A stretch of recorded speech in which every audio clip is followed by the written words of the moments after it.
നടൻ സിദ്ദിഖിനെതിരെയുള്ള ലൈംഗികാതിക്രമ പരാതിയിൽ അന്വേഷണ സംഘത്തിന് കൂടുതൽ തെളിവുകൾ ലഭിച്ചെന്നാണ് സൂചന. 1.5 മാസം നീണ്ട അന്വേഷണത്തിനിടെ പരാതിക്കാരുടെ മൊഴി ശരിവയ്ക്കുന്ന തരത്തിലുള്ള തെളിവുകളാണ് പ്രത്യേക സംഘത്തിന് ലഭിച്ചത്. 2016 ജനുവരി 28-നാണ് സംഭവം നടന്നതെന്നാണ് നടിയുടെ ആരോപണം. മാസ്കറ്റ് ഹോട്ടലിലെ 101D നമ്പർ മുറിയിൽ വച്ച് പീഡിപ്പിച്ചു എന്നാണ് മൊഴി.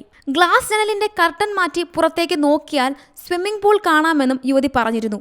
തെളിവെടുപ്പിൽ അന്വേഷണ സംഘം ഇത് സ്ഥിരീകരിച്ചു.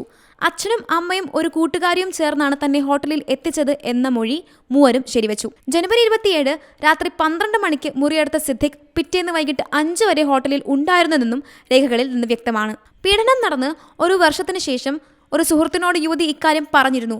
പോലീസിന്റെ ചോദ്യം ചെയ്യലിൽ സുഹൃത്ത് ഇക്കാര്യം ശരിവച്ചു. ലൈംഗിക പീഡനത്തിന് പിന്നാലെ മാനസിക സംഘർഷത്തെ തുടർന്ന് 2 സൈക്യാട്രിസ്റ്റുകളുടെ ചികിത്സയിൽ കഴിഞ്ഞു. 2 പേരും ഇത് ശരിവച്ച് മൊഴി നൽകി. പോലീസിന് ലഭിച്ച പുതിയ തെളിവുകൾ കോടതിയിൽ ഉന്നയിക്കാനാണ് സാധ്യത. കുറ്റപത്രവും സമർപ്പിച്ചേക്കും. സംഭവ ദിവസം യുവതി ധരിച്ച വസ്ത്രങ്ങൾ ഫോറൻസിക് പരിശോധനയ്ക്ക് അയച്ചിട്ടുണ്ട്. സിനിമാ പ്രിവ്യൂ കഴിഞ്ഞ് അച്ഛനമ്മമാർക്കും കൂട്ടുകാരിക്കൊപ്പമാണ് സിദ്ദിഖിനെ കാണാൻ ഹോട്ടലിൽ എത്തിയതെന്ന നടിയുടെ മൊഴി ശരിയാണെന്ന് സ്ഥിരീകരിച്ചു. News desk Zee Malayalam news.